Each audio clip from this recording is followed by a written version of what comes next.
Wow, sang robot merah yang ternyata akan membantah itu semua dan mengamankan 3-0 mereka. One last chance.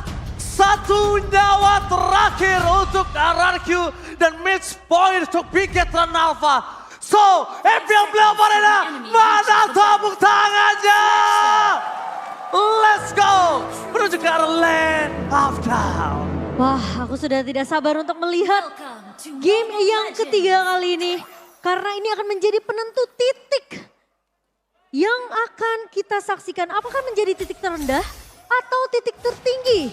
Bounce back yang dicari oleh RRQ saat ini. Melihat bagaimana keadaan mereka yang lagi under pressure. 2-0 pun sudah ada di tangan dari Bigetron Alpha.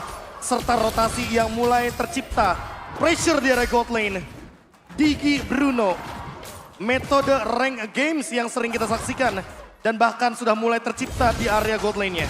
Oke, dibalik itu semua dengan prediction yang tidak berubah. Bahkan para pasukan Bigetron Alpha kembali mencoba memberikan pressure. Kali ini seperti kata Profesor, ketika Naomi tidak bermain dengan hero pick overnya, ini bukan power Naomi, ini bukan permainan nyaman Naomi, Momochan. Iya, dan sekarang seperti yang aku udah bahas, Naomi akan langsung bisa melakukan cover ke arah laning dari seorang Skylar. Oke, tapi di arah bottom lane, Clay mensambut itu semua dan Flicker bahkan harus digunakan oleh seorang Sober Key untuk menyelamatkan dirinya dari ganking yang cukup berbahaya di arah bottom lane. Oh, rotasi Mau agresif. terjadi, tapi retribusi telah dikeluarkan. Danny from Bogor menjadi sebuah jawaban dan happy speed. Ternyata kali ini berhasil melakukan first blood, tapi dibalik itu semua Super Ken akan coba diganyang. Tidak ada jalan untuk pulang dan bahkan Skylar berhasil melakukan 1 point kill. Mundur ke arah belakang dengan damage yang besar. Tapi mengeluarkan Flicker menjadi sebuah jawaban untuk Digi dan juga Bruno kalau mereka bisa memakan Skylar. Wah, apakah terlalu memaksakan untuk menumbangkan Clay tadi, Prof. KB? Wah, ini jatuhnya malah mematikan rotasi dari Clay dan membuat Clay benar-benar berada dalam under gold condition. Naomi mau tidak mau kali ini harus melakukan sharing terhadap rotasi yang nantinya agak sedikit beresiko menuju ke arah Turtle. Karena daripada nantinya 3 lawan 4 di area Turtle, RRQ bakal kalah dari segi jumlah. Dan Moreno benar-benar memberikan pressure terhadap Clay-nya agar tidak hadir di setup Turtle kali ini. Tapi pertukarannya ke arah Super Ken, Prof. KB. Gak masalah.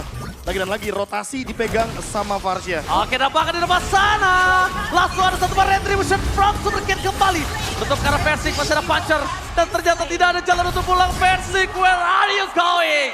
Nowhere to run. Dan bahkan kali ini Super Ken kembali membalaskan kematiannya di early round. Kita melihat Versik yang berhasil di-lock dengan adanya satu buah heavy spin. Bahkan Sive mendapatkan full plating di area bawah. Ini di bawah menit yang ketiga dan hampir menghancurkan seluruh turret di area gold lane. Berhasil dilakukan, artinya nanti akan ada rotasi menuju ke arah XP lane dengan plating yang sama. Super Sorizo bisa saja langsung hadir di area bottom lane. Dan bahkan di depan sana Super Sorizo akan membuat pergerakan yang sangat berat untuk Versik bisa mundur ke arah belakang. Zoning out, distraksi, pengalihan semua yang diberikan dan bahkan untuk menumbangkan Super Sorizo. Dia membutuhkan banyak banget power. Lihat sampai saat ini Versik yang bahkan kewalahan. Dan dia berhasil mendapatkan retribution. Tapi dia tidak akan cukup untuk bisa bertahan dari Super Sorizo karena onwardnya gak berhasil. Didapatkan banana, kepentok tembok. Kalau tadi onwardnya berhasil, ternyata bukan kepentok tembok tapi purify. Ya. In the right time. Diaktifkan di momen yang tepat dengan kali ini gerakan dari Shiva yang sudah sangat-sangat bold. Akan bergerak ke arah top lane. Time journey save the day. Membuat seorang Super Ken kali ini mundur ke arah belakang dan bahkan berhasil kabur. Tidak dapetin 1 point kill, tapi Purple Buff selamat. Meskipun begitu dia mengeluarkan time journey. Itu adalah sebuah hal yang harus dilakukan Super Key. Mau tidak mau. Mau tidak mau daripada nanti dia harus kehilangan lagi Super Ken untuk kedua kalinya. Dan malah membuat snowballing effect bagi Versik. Lihat lagi dan lagi di area mid lane. Clay mau tidak mau harus mengeluarkan flickernya hanya untuk bertahan hidup. Dan Super Ken hanya memberikan pressure, memakan gold shield turret sehingga 1.500 gold di early game bukanlah hal yang mustahil bagi Bigetron Alpha. Tapi pressure yang dibawakan sama Bigetron Alpha ini ngebuat Versik udah mulai ketinggalan dari segi level. Iya itu jelas banget dari segi level, dari segi bagaimana farming di early gamenya. Dan jangan lupakan Skylar yang sendirian. Flicker. Gila, 3 orang standby on position.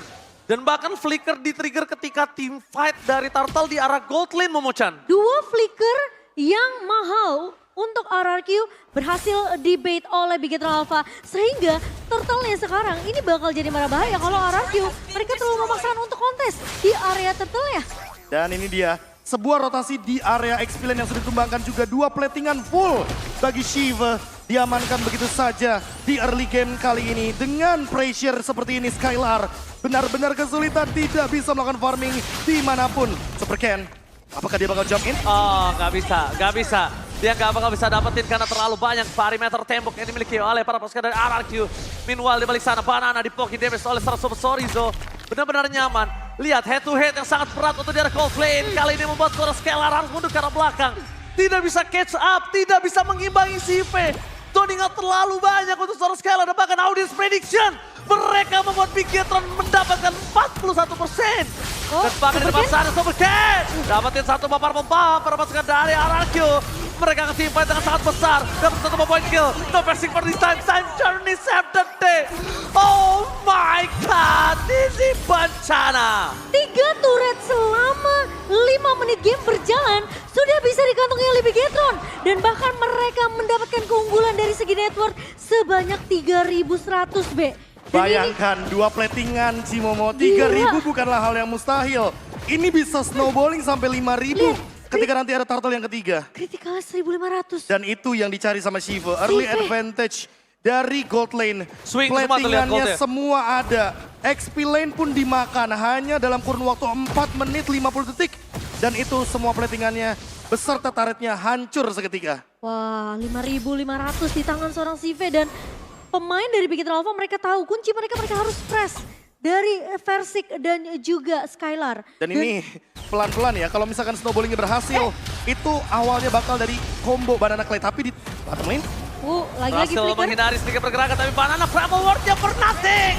Damage-nya sangat besar dari seorang CV, gak bisa dibendung begitu saja. Super Moreno memukul mundur para pasukan dari RRQ. Kalau dapat memory, berhasil mendapatkan super key. Tapi it's not worth it itu dengan sosok dari seorang Banana.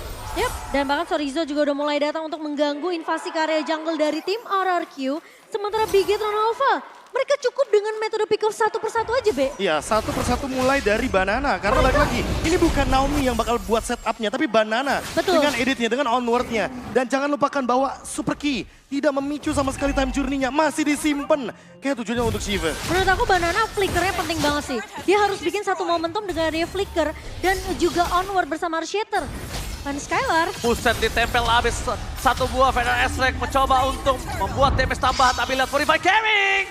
Powerful memory almost but it's never enough. CV, diam-diam mengambil arah yang tidak diduga-duga Ya. oleh RRQ. Mereka coba potong supaya Naomi-nya ini nggak bisa untuk mengcover ke arah seorang Skylar. Dan satu hal penting, Super Moreno membawa Primal Wrath. Lihat map-nya terang banget. Iya, seolah kayak ini mengidentifikasi kalau Bigetron Alpha bakal bawa 2 marksman.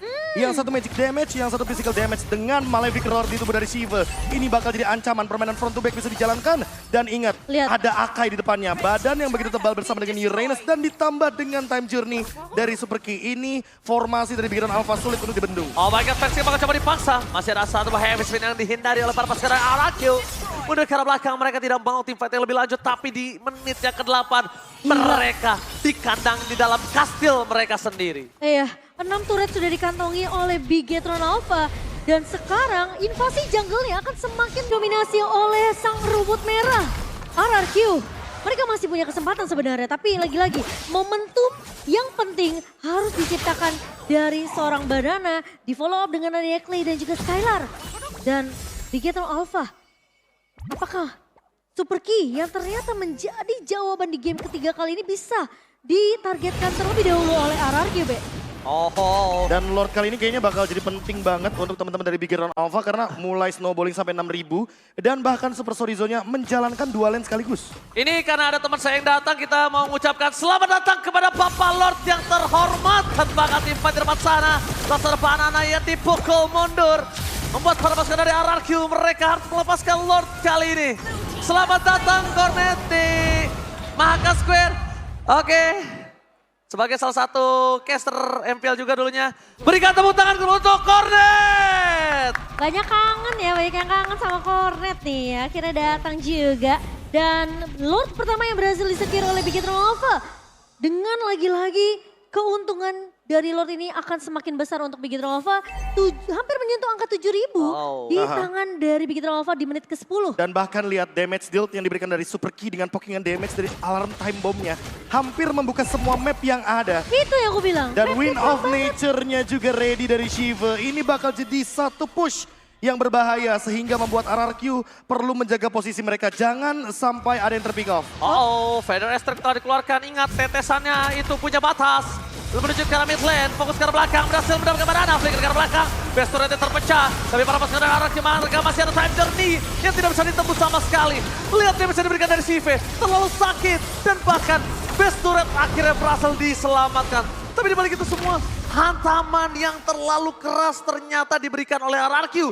Dengan 7.000 gold difference mereka masih punya asa, tapi versi gak boleh dive in terlalu dalam. Wow. Dia bisa hilang, instant pick up bisa terjadi. Apalagi masih ada poke damage dari Super Key dengan alarm bomb ya. Dengan time bomb yang begitu berbahaya karena kita sudah melihat Versik hampir saja melakukan satu tindakan yang cukup membahayakan dirinya. Iya, Tapi 800 Super Ken magic damage barusan ya. Dan Super Ken sendirian sepertinya masih terlalu jauh dari backupnya. Namun perlu diperhatikan juga RRQ dalam loose condition. Beda 7.200 gold. Dan area jungle adalah area yang berbahaya bagi RRQ. Tapi- Sekali aja mereka terjebak di sana ada heavy spin. Tapi Big Hero Alpha ini ya suka menjadi tim yang terlalu mengambil resiko, Bes. Seperti Oh ini my god, mungkin mereka berani sekali. Mereka paksa best turretnya, tapi Sorizo tertinggal. Soal dapat memorinya tidak terlalu bisa memberikan impact karena lihat masih ada Purify Gaming di tangan Sorizo. Banana baru silang. Oh my god, mereka harus melakukan defensif terhadap 5 orang dengan hanya 4 orang tersisa. Dan di arah bottom lane mereka ada wave yang mendorong. Ini bukan hal yang baik untuk para pasukan RRQ. ini kalau kita mempertanyakan dari Big Hero Alpha mereka yang terlalu mengambil resiko untuk menghancurkan turret base di area mid. RRQ juga melakukan hal yang sama. Dan kehilangan banana kali ini, sementara laning di area bawah akan coba dipush oleh Big Hero Alpha. Tapi Sorizo terlalu depan, ingat Skylar, ini bisa menandakan 4 stack marknya loh.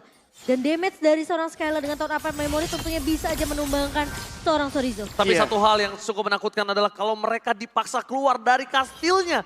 Kalau mereka dipaksa keluar dan bertempur di area pit lord yang sedangkan Pikitron punya 8.000 gold, Profesor. Ya, ini adalah sebuah perbedaan gold yang sangat signifikan. By level juga di sini versi ketinggalan satu level sama Super Ken. Sehingga memasakkan teamfight di area luar dari high ground defense-nya RRQ adalah sebuah hal yang harus mereka jalankan dengan resiko yang tinggi. Tapi Oke. high risk high reward. Dan ini Banana yang akan menunjukkan terjadi. Sorizo bukan pilihan yang baik karena damage dari Sivir terlalu besar. Ini dia, hating terhadap para pasukan RRQ. Ketika mereka dipaksa keluar dari kastilnya, tapi versi mencoba untuk bersinar. Dan gagal mendapatkan satu bar retribution kah? Dan hilang begitu saja. Versik dan Banana tersisa 3 player. Ini bencana. Masih ada high ground defensif dari sisi RRQ, mereka masih punya Clay. Tapi ingat, sekarang sudah tidak ada turret di base di area mid. Dan Skylar, apakah waktunya sudah cukup? Power spikes apakah sudah didapatkan oleh seorang Skylar? Sekarang Sorizo sudah mulai masuk ke area lini base dari RRQ. Top best turret akan menjadi pilihan utama. Para pasukan dari RRQ mereka porak-poran dan masih ada Vader Extract yang tandanya Vader Extract tidak akan ada ketika Lord yang sampai menuju ke arah best turret dari RRQ.